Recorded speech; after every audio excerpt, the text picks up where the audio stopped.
Hello student, welcome to your class. વિદ્યાર્થી મિત્રો, હું છું તમારો મેન્ટોર શિક્ષક હિમાંશુ સરદારા સર. અને આજનો લેક્ચર એટલે સવર્ગ સંયોજનોના નામકરણનો લેક્ચર. વિદ્યાર્થી મિત્રો, નામકરણની એક પદ્ધતિ કે જે સામાન્ય રીતે IUPAC દ્વારા સંસ્થા દ્વારા આપણે સ્વીકાર્ય હોય, જેના સામાન્ય નામ, સામાન્ય ફોર્મ્યુલા સ્વીકાર્ય હોય તેવા નામકરણ શીખીએ. ચાલો, સવર્ગ સંયોજનોના નામકરણ આપવા જઈએ તો સ્વાભાવિક છે કે સવર્ગ સંયોજનો કે જેમાં ધન આયન ઋણાયનની પ્રકૃતિ હોય, ધન આયન ઋણાયન દ્વારા એક સવર્ગ સ્પીસીસ તૈયાર થતી હોય. અને જ્યારે પણ તમે સવર્ગ સ્પીસીસના નામકરણની બાબત ચર્ચામાં લ્યો છો ત્યારે સામાન્ય રીતે નામકરણની અંદર પહેલાં શું કરવાનું, કઈ રીતે તેના નામકરણ આપવાના અને કયા બાબતોને ખાસ કાળજીપૂર્વક ધ્યાનમાં લેવી જોઈએ, એ બધી જ ચર્ચા આજના લેક્ચરમાં કરીશું. વિદ્યાર્થી મિત્રો, તમે જ્યારે પણ કોઈ સવર્ગ સ્પીસીસને ચર્ચામાં લો છો તો સ્વાભાવિક છે કે તે ધનાયન અને ઋણાયનના કોમ્બિનેશનથી બનતી હોય છે. તો શરૂઆત નામકરણની ધનાયનથી કરવાની, અને તમારો પહેલાં જ નિયમના ભાગ સ્વરૂપે તે રજૂ કરી શકાય કે હંમેશા નામકરણ ધનાયનનું પહેલાં થશે. જે પણ નામકરણ છે તે ધનાયનનું પહેલાં કરીએ તો એ ધનાયન તરીકે સવર્ગ સ્પીસીસ પણ હોઈ શકે છે, ધનાયન તરીકે કોઈ નાનો આયન પણ હોઈ શકે છે. જેમ કે તમારી પાસે કોઈ પોટેશિયમ આયનના સંદર્ભમાં જો વાત કરી દેતો હોઉં તો પોટેશિયમ આયન આગળ હોઈ શકે અને તેઓ કોઈ કોમ્પ્લેક્સનું લખું અને એ કોમ્પ્લેક્સનું નામકરણ કરવા જાઓ તો સ્વાભાવિક છે કે પહેલાં કોમ્પ્લેક્સના નામના પહેલાં લાઈક એક્ઝામ્પલ લખતો હોઉં આવી રીતે કે K2FeCN4 કાઉન્સ ક્લોઝ. તો તમે જ્યારે કોમ્પ્લેક્સ દર્શાવો છો, સવર્ગ સ્પીસીસ દર્શાવો છો, તો તેના ધનાયન તરીકે તમે અહીંયા કોને દર્શાવ્યો છે તો કે કેને દર્શાવ્યો છે. કેને દર્શાવ્યો છે? કે, પોટેશિયમને. તો પોટેશિયમને પહેલાં નામકરણમાં એડ કરવો જોઈએ. સપોઝ કે તમારી પાસે પોટેશિયમ જેવો કોઈ આયન નથી, સવર્ગ સ્પીસીસ ધનાયન તરીકે છે. હવે સવર્ગ સ્પીસીસ ધનાયન તરીકે હોય તેવું કોઈ એક્ઝામ્પલ હું તમારી સાપેક્ષ રજૂ કરું કે જેમાં સામાન્ય સવર્ગ સ્પીસીસ ધનાયન તરીકે રહેલી હોય, એટલે કે હું કંઈક આવું એક્ઝામ્પલ રજૂ કરી દઉં કે FeH2O 6Cl2. તો અહીંયા તમારી પાસે જે ધનાયન રહેલો છે એ ધનાયન એટલે તમારી સવર્ગ સ્પીસીસ છે. એટલે ફક્ત એટલી સમજી લો કે શરૂઆત હંમેશા ધનાયનથી થશે. એ ધનાયન પછી કોઈ પોટેશિયમ હોય કે પછી સવર્ગ સ્પીસીસ હોય. ઓકે, નિયમ નંબર 2. નિયમ નંબર 2ની જ્યારે વાત કરવા જઈએ કે સપોઝ કે તમારી પાસે હવે સવર્ગ સ્પીસીસની અંદરની વાત કરવા જઈએ તો કે સવર્ગ સ્પીસીસની વાત કરું તો તેમાં શરૂઆત હંમેશા લિગેન્ડથી કરવાની છે. હવે લિગેન્ડ તમારી પાસે જે હોય એ ધાતુમય ભાગ સાથે તરત જોડાયેલો હોય તે ભાગ. એટલે ધાતુનું નામ, સવર્ગ સ્પીસીસમાં રહેલી ધાતુનું નામ જ્યારે લખવા જઈએ તે પહેલાં બધા જ લિગેન્ડનો ઉલ્લેખ કરવો જરૂરી છે. અને જો એક કરતાં વધારે લિગેન્ડ છે તો તેને મૂળાક્ષરો પ્રમાણે ગોઠવવા પણ જરૂરી છે. આ બંને બાબતને ખૂબ જ કાળજીપૂર્વક તમારે પણ લેવી જોઈએ. એટલે સમજો કે મેટલ એટમને, એટલે કે જેમ કે અહીંયા દર્શાવ્યું એક્ઝામ્પલ તે મુજબ તમારી પાસે Fe છે તો Feને લખતા પહેલાં, Feનો ઉલ્લેખ કરતાં પહેલાં તમારી પાસે H2Oનો એટલે કે લિગેન્ડનો ઉલ્લેખ કરવો અહીંયા ખૂબ જ જરૂરી છે. નિયમ નંબર 3. જો તમે લિગેન્ડને દર્શાવો છો તો લિગેન્ડ સામાન્ય પ્રકૃતિ મુજબ એક પ્રકારના નથી હોતા, કુલ અલગ અલગ 3 પ્રકારની પ્રકૃતિ હોય છે. નંબર 1 કે તમારી પાસે જે લિગેન્ડ છે એ ઋણ વીજભારિત હોય, ઋણ વીજભારિત પણ શક્ય છે, અને તટસ્થ અથવા તો ધન આયન, કેવા? તટસ્થ અથવા તો ધન આયન પ્રકારની પ્રકૃતિમાંથી હોઈ શકે છે. જો તે ઋણ વીજભારિત છે તો સ્વાભાવિક છે કે તેની પાછળ O પ્રત્યય લાગે છે.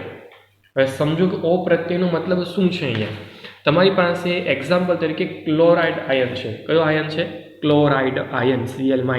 હું આ લિગેન્ડ તરીકેની વાત કરું છું, લિગેન્ડની વાત કરું છું. આ ક્લોરીન જો બહાર તરફ છે, જો બહાર તરફનો ક્લોરીન હોય તો એનામાં કોઈ ચેન્જ નથી કરતો, એટલે વસ્તુ ક્લિયર સમજી લેજો. પરંતુ એઝ અ લિગેન્ડ તરીકે તમારી પાસે ક્લોરાઇડ આયન છે. શું છે? ક્લોરાઇડ. પરંતુ ક્લોરાઇડ આયન હોય ને એઝ અ લિગેન્ડ તરીકે હું લખતો હોઉં તો તેને પ્રત્યયમાં O પ્રત્યય લગાવવો, એટલે આખું નામ શું તૈયાર થશે? That is ક્લોરાઇડો. સમજાય છે? એવી રીતે તમારી પાસે Cn- છે. સપોઝ કે Cn- ને તમે શું કહો છો? Cn- ને તમે કહો છો સાયનાઇડ સમૂહ. તો સ્વાભાવિક છે કે તમે સાયનાઇડ સમૂહને લખો છો તો સાથે સાથે cyanide plus O, that is સાયનાઇડો. એવી જ રીતે તમે બહુ બધા એક્ઝામ્પલોને ક્લિયર કટ રાખી શકો છો. તમારી પાસે બ્રોમિન હોય તો bromine plus O, that means બ્રોમાઇડો. તમારી પાસે આયોડિન હોય તો આયોડાઇડો. તમારી પાસે NO3 સમૂહ છે, સપોઝ કે NO3- છે. હવે NO3- એ તમે નાઇટ્રેટ કહો છો. શું કહો છો? નાઇટ્રેટ. તો સ્વાભાવિક છે કે આને કહેવાય છે નાઇટ્રેટો. શું કહેવાશે? નાઇટ્રેટો. ઓ પ્રત્યય લાગવાનો છે. That's it. ક્લિયર? શું ભરી ગઈ? આના સિવાય તમને અલગ અલગ બહુ બધા કદાચ લિગેન્ડ તમને સમજ હોય કે ન હોય, હું તમને આપી રહ્યો છું. સમજો, તમારી પાસે એક્સ્ટ્રા લિગેન્ડોની વાત હું અહીંયા કરવા જઈ રહ્યો છું. લિગેન્ડોની ચર્ચા જ્યારે કરું ત્યારે સ્વાભાવિક છે કે તમારી પાસે NH2- પણ હોઈ શકે, જેને કહેવામાં આવે છે એમિડો. અમુક લિગેન્ડોના નામ કદાચ NCERT ટેક્સ્ટબુકમાં નથી આપ્યા, તેની જ વાત હું અહીંયા કરી રહ્યો છું. ત્યારબાદ CH3COO-. CH3COO- ને તમે કહેશો એસિટેટો. ક્લિયર? શું પડે છે? એસિટેટો. ત્યારબાદ તમારી પાસે SCN- છે, તો આને કહેવામાં આવે છે થાયોસાઇનેટો. શું કહેવામાં આવે છે? થાયોસાઇનેટો. ઓકે.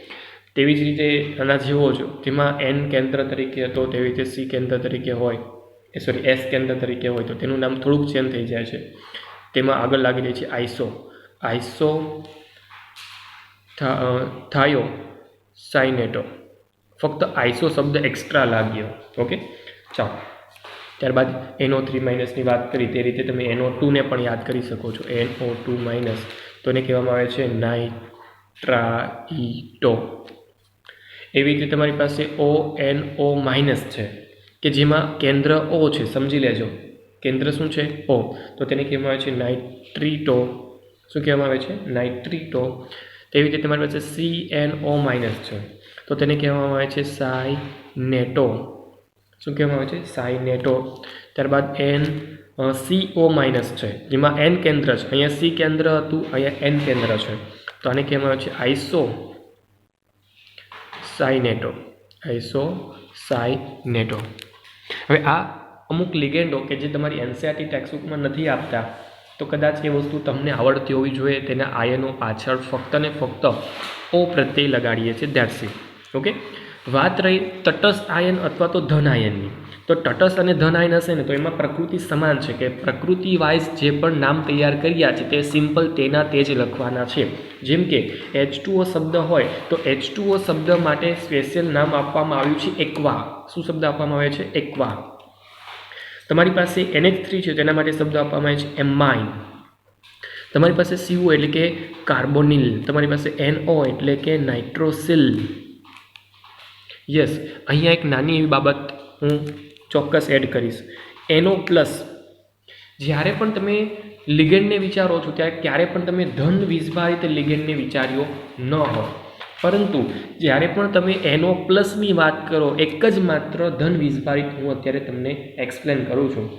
કેમ કે જ્યારે પણ તમે કોઈ ધન વીજભારનું નામ પડે અને એ પણ લિગેન્ડના ભાગ સ્વરૂપે, ત્યારે તમે કદાચ ના જ પાડશો. પરંતુ આ એક જ એવો છે જેનું નામ રહેશે નાઇટ્રોસોનિયમ. નાઇટ્રોસોનિયમ. હવે એક વસ્તુ યાદ રાખજો, આને કહેવાય છે નાઇટ્રોસિલ, આને કહેવાય છે નાઇટ્રોસોનિયમ. ઓકે, બંને ડિફરન્ટ છે. આ ન્યુટ્રલ છે, દેટ ઇઝ તટસ્થ, અને આ પોઝિટિવ ચાર્જ પાર્ટિકલ્સ છે, ધનાયન છે. કેવો છે? ધનાયન. એટલે એ વસ્તુ ક્લિયર રાખવી કે તમારી પાસે જે પણ સંયોજન છે એ સંયોજન કેવો ચાર્જ પાર્ટિકલ્સ છે. જો ઋણ વીજભારિત છે તો O પ્રત્યય લગાડો, લાઈક ધીસ. જો તટસ્થ છે તો આવા નામ સાથે તમે તેને સાંકળી રહ્યો છો. આ નામ બોલવાના નથી, યાદ કરી લેજો. ધનાયનની વાત કરું તો એક જ પ્રકારનો ધનાયન તમારી પાસે અવેલેબલ છે.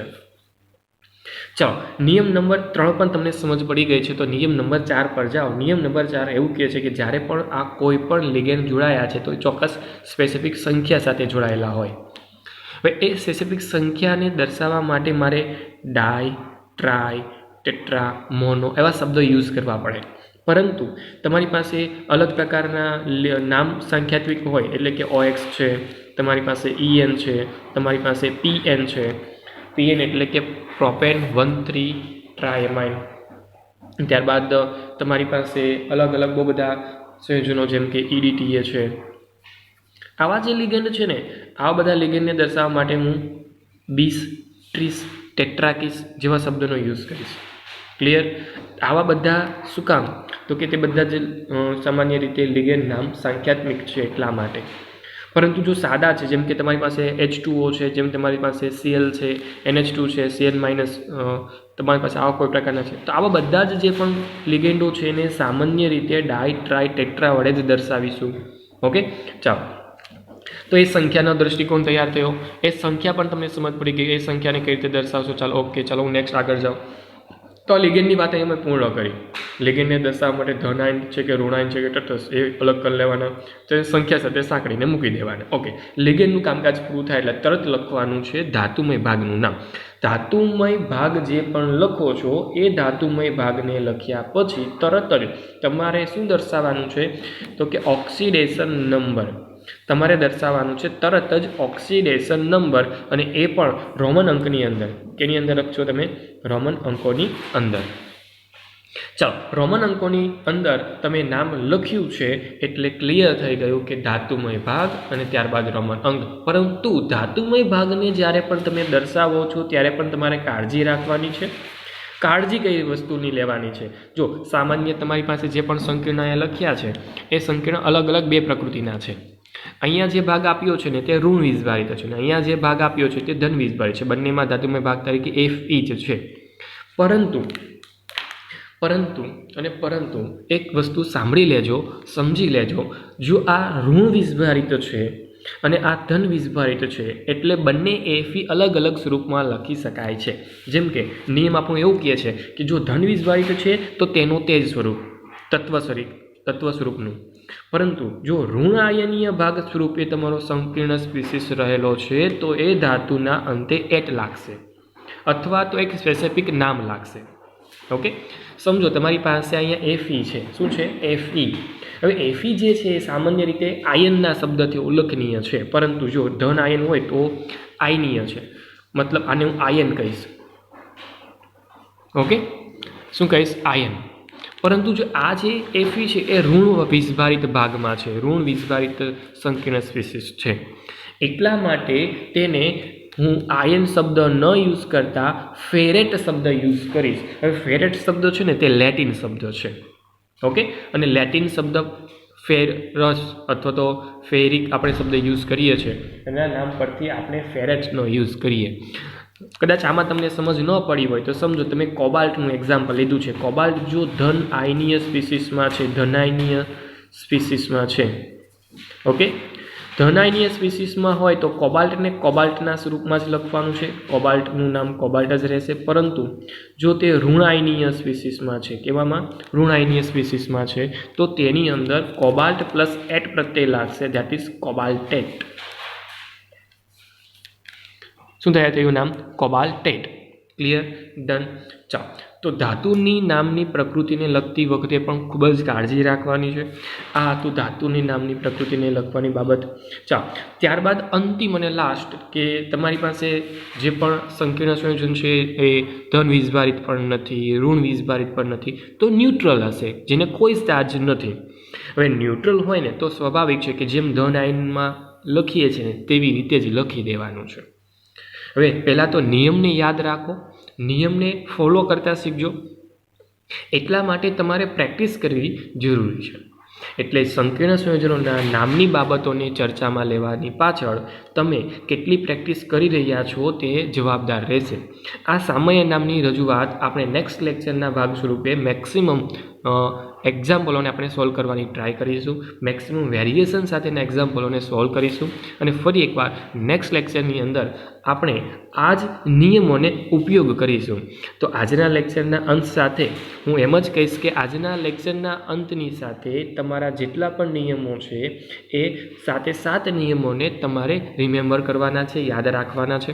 અને જો તમે યાદ રાખો છો તો સ્વાભાવિક છે કે એક એક નિયમને તમારા દૃષ્ટિકોણથી યાદ રાખજો, ગોખવાની ક્રિયા કરવાની જ નથી.